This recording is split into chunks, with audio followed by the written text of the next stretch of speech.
And welcome to Around the Ozark Spotlight. Each week we uncover the stories behind the people who live and work here in Southwest Missouri. Those individuals with entrepreneurial spirit, those who like to work to develop the lives of others, or even put pen to paper to write books about the stories and history of the Ozarks and its people. I'm Scott Meier, and today we will explore the world of small business ownership. And with me are Brett and Bev Baker.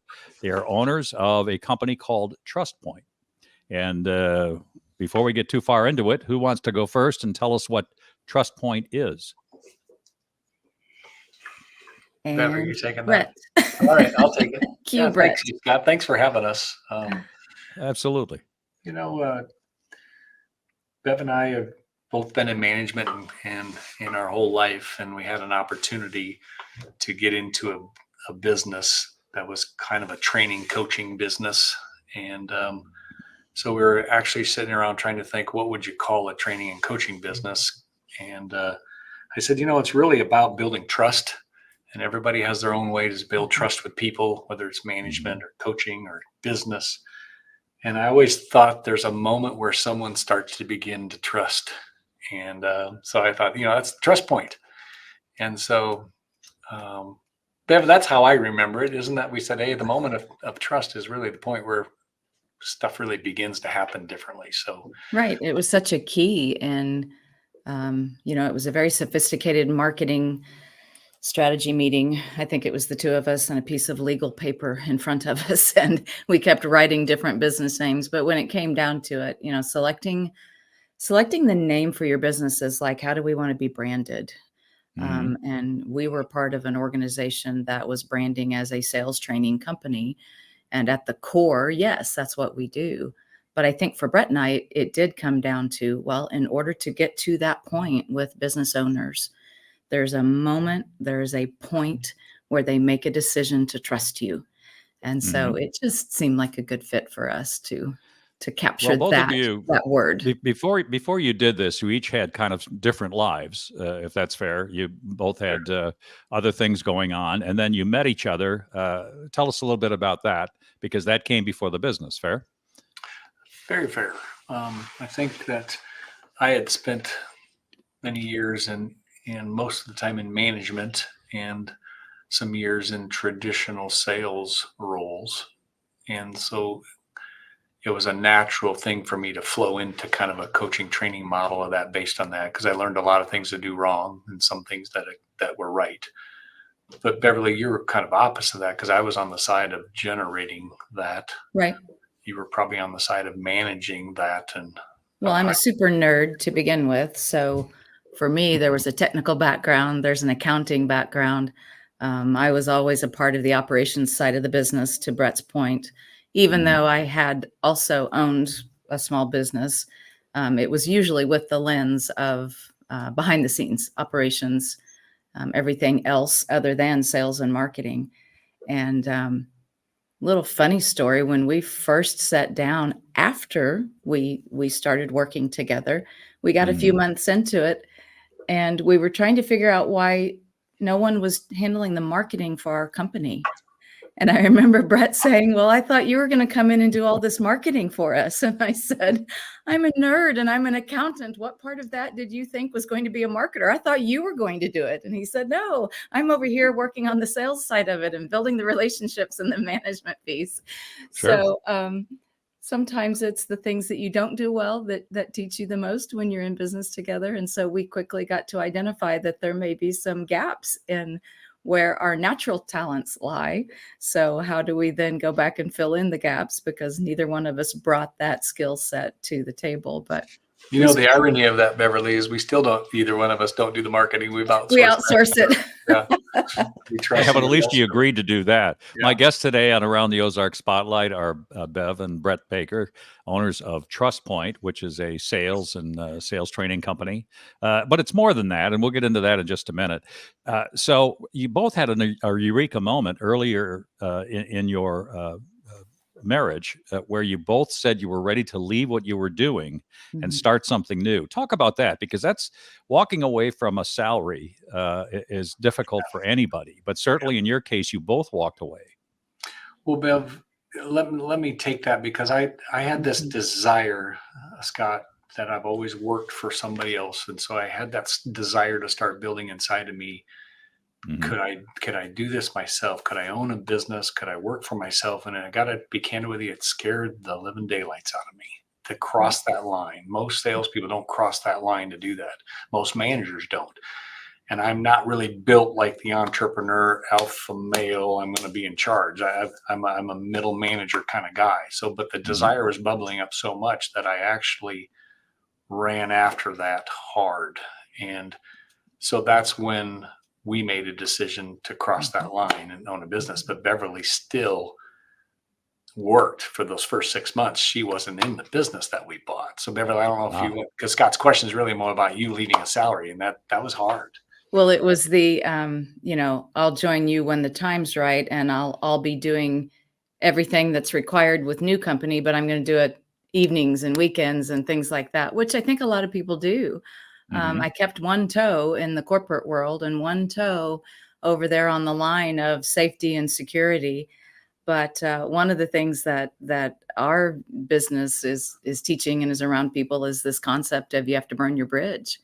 And so for me to resign from that company and for us to come into this business together with really no safety net. I mean, we had some savings, obviously, but that's that moment of when you jump off and when you go into something on your own and you burn your bridge, you leave the safety and security of somebody else's business and paycheck.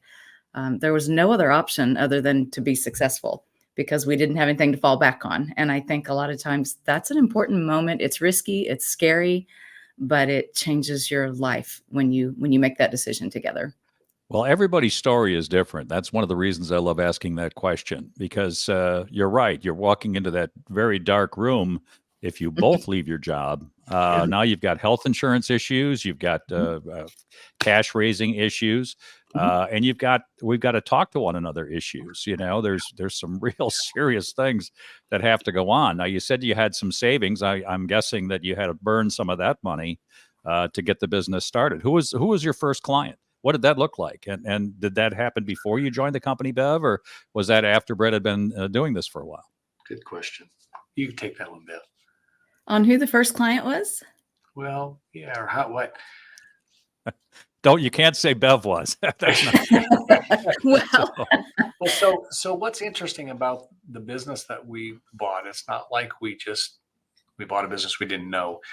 I was a client of the system that we study. Scott, you and I have been around this for a long time, but I was a customer, a client of it. And I became so enamored with it as far as not being a traditional salesperson versus building trust with somebody. And it's more of an honest trust, Socratic questioning thing. I was a client for 4 years and I just became eat up with it that when I wanted to do a career change, I asked my coach or the person that was my trainer, I want to do this. And that's where that entrepreneur thing was bubbling up inside of me. And so I became an associate for 4 years.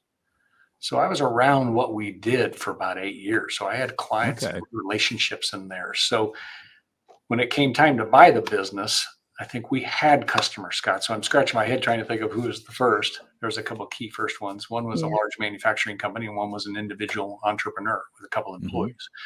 But I remember going to the bank and asking for the money to buy the franchise.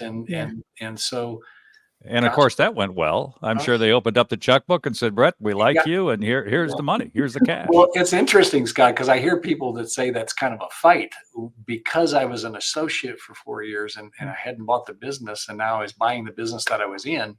It was, Beverly, do you remember it being pretty easy? Our bank looked at our financials. It was pretty, that there is a difference between starting something from scratch and making the decision to buy something that you've already started building. But I'll give a plug to local community bank. I mean, that was one of the reasons that they said yes so easily. It was someone that we were already in community with. Small local banks. We could have gone the SBA route and done an SBA loan.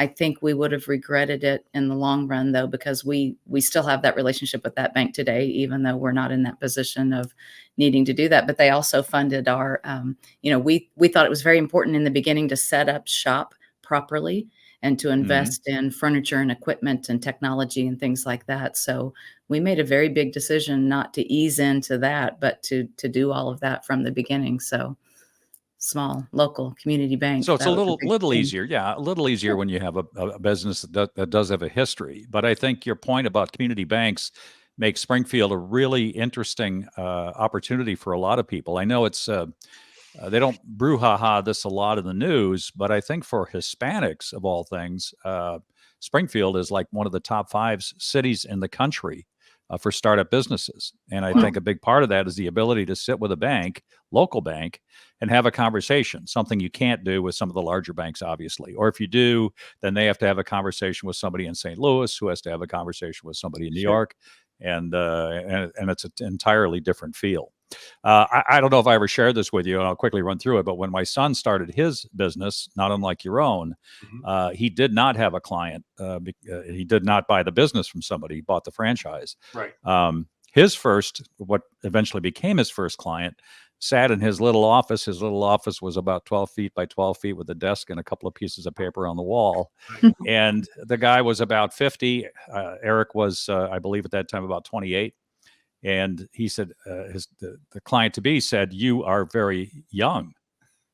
And Eric, in perfect Sandler style, said, "Is that going to be a problem?" Yeah. And he said, "Well, no." I got the elephant out of the room, and from that point on, he signed his first client. That's a statement, not a question. That's right. But I think you can appreciate that. But the fact that his wife at the time, who now is part of the business, not unlike you, Bev, handling the money side. I don't know what it is about guys, but it seems like the wives have to handle the money side. But at the end of the day, that's become a partnership. But she had the full-time job when they first started. Wow. Yeah. And that had the health insurance and had the other benefits that they had. And unlike you all, he did not go to banks. He really depended on family to assist, and all of us were ready to help because we could see that this looked like a great opportunity. Anything from that period that you look back on and say, if we'd have done it this way, maybe things might have ramped up a little faster? Or do you feel like you did exactly what you needed to do? Gosh, when you say that, think back to two things hit me. One is that I remember crossing the line and scared to death to cross the line. And I remember Beverly saying, "I can cover us till we build this." And so you use the word savings, but I think we actually probably was more she could cover our minimum expenses to get through that tough first year, lean years. So we had some momentum, really good momentum coming out there. So that really wasn't a death march. It was pretty exciting. The second thing is when Beverly came in and we leased a new place, the beginning of 2012, like Beverly said, we used our bank to do it right. We have a beautiful shingle. And so a business owner walking into our world, it was a very serious moment. It wasn't meeting at a coffee shop and that kind of a thing. Not that that's bad. It's just, it was a much bigger thing. So Beverly, I feel like we did it right. I don't know if if there's anything I would have done to speed anything up, because I don't think you can, but would you comment? Well, and again, I think for each person getting into business, it's all based on what are your goals and how are you wired and how do you prefer to do business. Brett and I both share kind of this servant mentality when it comes to how we interact with clients. So for us, it wasn't about ramping up quickly to hit certain sales goals to say to other people, here's where we're at. It came from a place of we really enjoy working with the people that we work with. So let's just take care of them really, really well, and it will grow. And I'm not saying we didn't have our goals and we didn't have those, times when we had to push through to get certain things to happen. But for us, it was all centered around the servant mentality, and it will come and it will grow. I will say one of the things that we didn't do that I'm glad we didn't do was we went to a local business person who Brett has, kind of some history with. And we were telling him about doing this and wanting to buy the business. And we said, instead of going to a bank, we're considering having someone else come in and maybe be a part of this and invest, just as a silent investor. And his words were, "You don't need to take another man's money. Go to the bank and do this." And I think for us in that moment, again, burn your bridge. it would have been much safer and much more comfortable to go to someone else to get them to just loan you the money out of their belief in you, that soft kind of funding. But it was a bigger challenge for us to go get it from a bank and then have to stand up to that bank, because there's no emotion there. That's black and white. That's on paper, and that's based on your ability to project. We did 3 and 5 year projections for where the business was going to be. I did all that because I'm a nerd. But Sure. for us, I think that was the right decision, not to involve family, friends, other business associates. It was up to just the 2 of us, which changed the dynamic for us. You're getting to hear and view both Bev and Brett Baker, owners of Trust Point. And we'll be back in a moment with more on Around the Ozark Spotlight. I'm your host, Scott Meier. Back in just a minute. Hey, everybody, it's Ethan and Sarah Forhetz from your favorite podcast, Around the Ozarks in 5. I'm sure you've been wondering, how can I get even more amazing stories, events, and witty banter to start my day? Well, look no further. Here we are. Sign up for our daily newsletter. You'll have what's going on around the Ozarks right at your fingertips each weekday morning. Yeah, just go to aroundtheozarks.com, click on the newsletter tab to sign up. Thanks for listening to Around the Ozarks in 5. We hope to see you in your inbox soon. And welcome back to today's second half of Around the Ozark Spotlight. Today we feature a small business, small in the sense that it's a husband and wife team, and Bev and Brett Baker. They own a company called Trust Point. And in this second half of the program, we're going to learn a little bit more about what Trust Point is and why that's so important to them, both not only in their own philosophy in life, but how it's helped them build a sizable business that, if I believe, Brett, if I heard you correctly, you've owned this business now for about 12 years. Is that fair? Is that right, Bev? We formally bought the franchise in 2011. 13. Okay. Yeah, this 13th year. Okay. When's the anniversary? July. July. 1st. Okay. July 1 was when you hung the shingle out, huh? That's great. If you look at our signature on the document, I think my hand was shaking. So I remember that day very, very specifically. Yeah. Well, Scott, you buy this business for the right to make a cold call. When you think yeah, back right. about it, It's well, let's talk about that a little bit. It's interesting. I had a conversation with my son a couple of months ago. This whole thing about AI now, in his mind, is going to be a transformation in the sales process, or could be as we go forward. In that, the things that we do to teach people how to cold call, it appears anyway, if you believe everything you read and see, that AI can assist companies in being able to do something like that, even to the point where a company like yours could train it and or take hold of it and assist with some of that.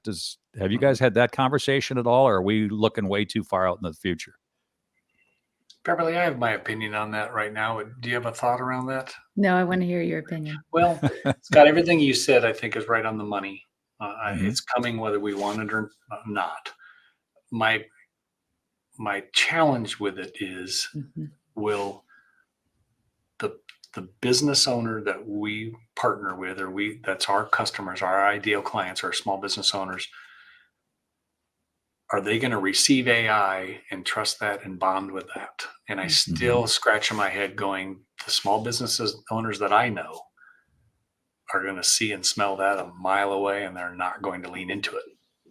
But I'm standing here to say, hey, prove me wrong. So, Scott, I think I'm going to pick your second option. I think it's too far out for me. And maybe that's because I'm 57 and I'm fighting it, but I don't know.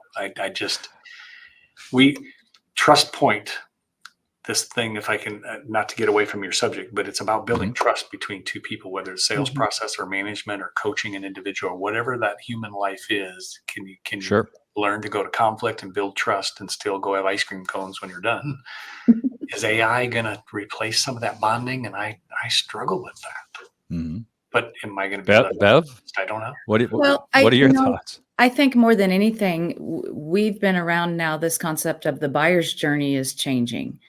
So for us, when we consider any impact of technology on our ability to build relationships, I think it's just all about putting it in its place. Buyers are coming to the conversation now so much more educated than they were. They've already done a tremendous amount of research. They've already done a lot of the legwork sometimes. And, in one vein, we have AI to thank for that. But is that going to be what takes it across the finish line? Mhm. And in its true form, it's artificial. And it's contradictory to Brett's point. We Yeah. are teaching a process for people to go out and build authentic relationship in order to earn trust. And then when trust is built, that selling process, that buying process is something that just becomes a little bit of a formality. So I think Mhm. there's a place. I think we would be foolish to say it's not going to have any impact. Is it going to replace, or is the salesperson dying? No. So, Um, Scott, here's the elephant in the room is that Uh-huh. if your listeners are listening to this, whether they're in sales or management or just are listening, what's the first word that pops in our mind when we think of salespeople? And I would venture to guess the majority of people are thinking of a negative word because of past Mhm. experiences. And Sure. what are those past experiences? It's because they didn't believe, or some salesperson was doing something inauthentic, closing mhm. too early, being overly friendly, whatever that is. Mhm. So if that's been 80 years creating that negative word, some people think salespeople are helpful, and that's great. But when Beverly says the A is artificial. So if we already have negative connotations about sales, Yeah. now it's going to Mhm. be artificial. That's not bonding in the right way. So it's Yeah. going to be challenging. Well, it'll be interesting, and I really wanted to ask you that question because it's, I'm sure, something that comes up at the dinner table every once in a while, and probably more as we go forward, and how maybe you can incorporate it into, as Yeah. opposed to it taking over from, and to see if there aren't some opportunities that way. Let's talk for a minute about everybody's last great fear, and that's another pandemic, if that ever was to happen again. Changed everybody's business. And here sits a business, Beverly and Brett, the two of you. I know you've got an associate that works with you in addition to that. Then you've got all of your customers. You got a beautiful office, and you're told in March of 2019. Wow. Wasn't it 2019 or was it 2020? 2020, March 2020. Okay, Remember it March of like it was yesterday. 2020, Yep. March 14th of 2020, a date which will live in infamy. You can't have people in your building anymore until we say you can. And Yeah. and you're a business of people. Yeah. I remember it like it was yesterday. It brings So back great memories, doesn't what's it? interesting is for some reason, Beverly and I, half of our business when we were training and coaching teams was Mhm. already virtual. So we were using GoToMeeting and Zoom Mhm. 4 or 5 years before Mhm. COVID, March of 2020. So when it hit, Mhm. we had we actually grew in that year more than we planned because we had these sales organizations. The owners said, Baker, my guys and gals are sitting at home with their pink slippers on watching Netflix and not prospecting because they can't go see anybody. Will you Right. help us? And so for us to teach people, and not teach, but get people comfortable being on camera, Right. whether they had backgrounds like this natural or they had blurred like yours. And I don't even think they had blurred backgrounds in 2020 yet. That just came later. So Mhm. all those technology things, we happen to be ahead of the curve on that. And so it was really easy transition for us. And then to be able to talk about prospecting and selling and managing and coaching on a camera, Mhm. we were ready. It was one of the times, and I say one of the times because I know there's been several. Um, I had to go to Brett and say, "Yep, you were right." Um, Only once, Do you remember that, Brett? only one time in my life. so I fought it coming out of 2015, probably. Mhm. We had some, our vision was never to be a virtual training company. That was just not on the radar. Like I said, we loved our community. We loved being a part of the Springfield community, getting to Sure. know and work alongside people and serve alongside people. But what grew out of that was these local companies now have offices, other places have remote salespeople, even before there Mhm. was such a thing as remote work. So Brett's vision was, hey, we've got to keep up with that. So we made an early investment in the technology side of our our capabilities to connect with people.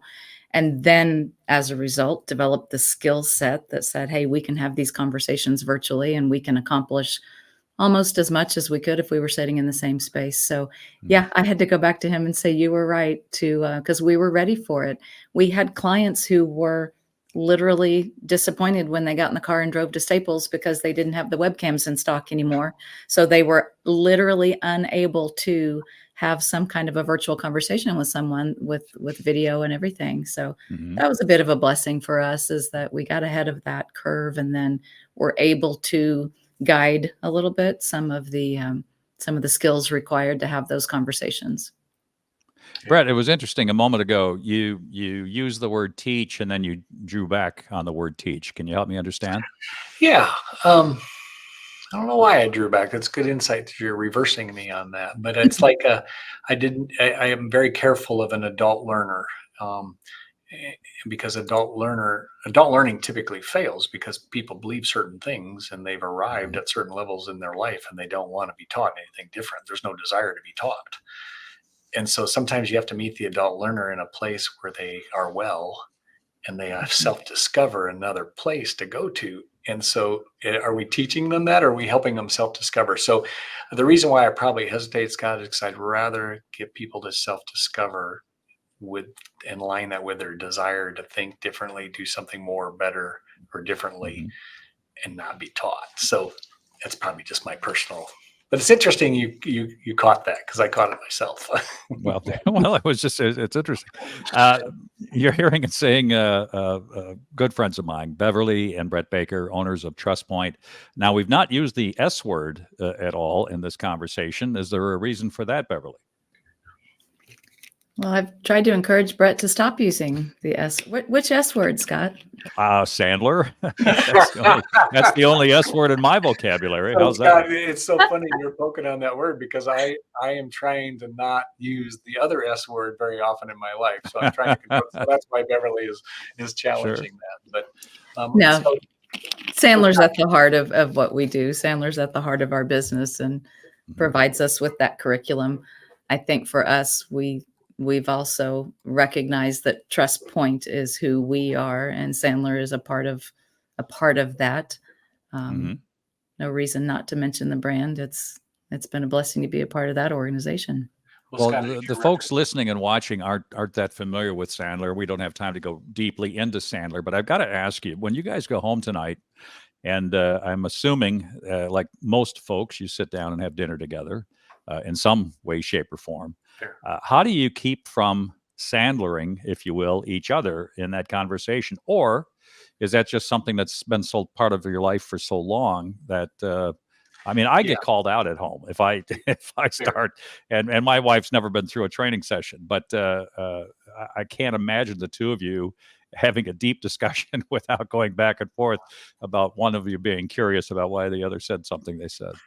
Well, it's ironic, because we're probably the other side of the coin, is that we teach a system all day long, but our biggest challenge sometimes is eating our own dog food. So sometimes, and why the challenge is because human beings are emotional. Yeah. And so when that emotion rises to that level in our relationship or work conversations, we literally have to go time out. We got to do this the correct way, not the emotional way. Because I say dumb stuff. And if I drop my guard, I say dumb stuff. So, but we reinforce that, because now we can truly say to a salesperson, if you get emotional in the middle of a sales call, all of your training, all of the proper things that you know you should be doing, it goes out the window, and you go back to what's natural to you. So I like your question, because it implies that Sandler is still a verb. And if you truly dive in and understand it, it transforms how you communicate. So we don't even know that we're doing it any longer. If it's a successful journey and learning how to communicate at a higher level, you don't have to think about it anymore. It becomes unconscious. Right. One of the questions in the last minute here that we try to have with entrepreneurs like yourselves at the end of a conversation is what does the exit strategy look like? And for you two, I mean, Brett, you're still in your 50s, Bev, you're in your 30s, but at some point, I'm sure the two of you sit back and say, what's our exit strategy look like? So in 30 seconds or less, can you give us some idea of what kind of things you're thinking about? Yeah, so we have 5-year agreements with Sandler Corporate. We have 5-year agreements with our lease. So it's knocking on that door. We're having much more serious conversations about it. If I could wave a magic wand, I would love to be able to have a runway for our associate to be able to take this lifestyle and this life-changing thing for customers and ourselves and take and run with that. And I would love that to be a gift and not such a financial decision. So if we can figure that out, great. May not be able to, I don't know. It's also really hard to imagine a time when we're not doing this and working with the people that we love to work with. So that's not going to end anytime soon. I want to thank my guests today on Around the Ozark Spotlight, Beverly and Brett Baker of TrustPoint, owners, operators, and maybe someday soon to be retired. But we'll see. Also, my producers, Taylor Worley and Jay Stevens, and all of you for joining us today. If you happen to miss all or part of this conversation, you can find it at ATO Spotlight, aroundtheozarks.com, or the ATO app found in either the Apple App Store or Android apps. And there you'll find this program as well as all the others from this past year. I'm Scott Meier. Remember, every day is a gift, the best present you could ever receive. Have a great day.